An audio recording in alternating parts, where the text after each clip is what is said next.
Hello and welcome to another edition of Press Coverage. Tim McManus, Josh Paul Neal for Birds 24/7, and you got the nice socks again this week, huh? Yeah, man, got this big job. Got to step up my sock game. Got to represent the company really well. Birds 24/7, doing big things. Got to reflect it with my socks. I got to step up my game, Yeah, man. School me, the young buck. School me here.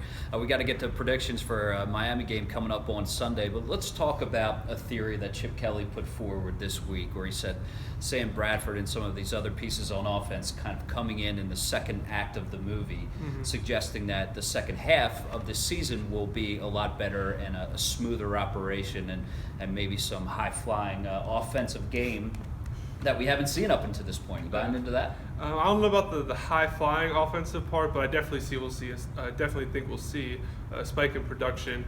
You know, with the production the offensive line has given the Eagles the last 4 games, they've rushed for over 150 yards each of the last 4 contests, which is obviously a great mark.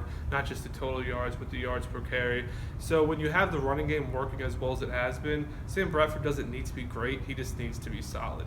And that's what he did against Dallas. I mean, 300 yards, a touchdown pass. Didn't get, those big statistics until that overtime pass to Jordan Matthews, but still did what he needed to win the game. And his receivers, we can finally see what he can do when the receivers start catching the ball. That always helps. Yeah. But I think what they were hoping to do was build off of that ground game and go up from there. They didn't want him throwing 39 times a game like he was through the first 7, and now you finally get the offensive ground game going, and I think it's really going to help him out. But of course, the key, if they want to go further than just kind of stumbling their way to a division win, Bradford's going to need to take that next step, and at least he's showing some pretty positive signs over the last 2 outings here.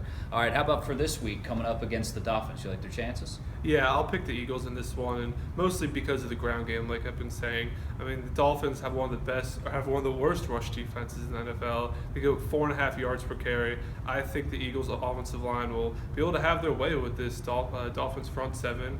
I think both Murray and Matthews will have good games, and maybe even Sproles. So that's one thing that I'm counting on seeing. And the defense should be really familiar with what offense is throwing at them this week, right? Bill Lazor took a lot of what Chip Kelly does here and applied it to the Miami attack. I think they'll have a comfort level with what's going on and should be able to dissect, diagnose, and destroy here this week. So I like the Eagles as well.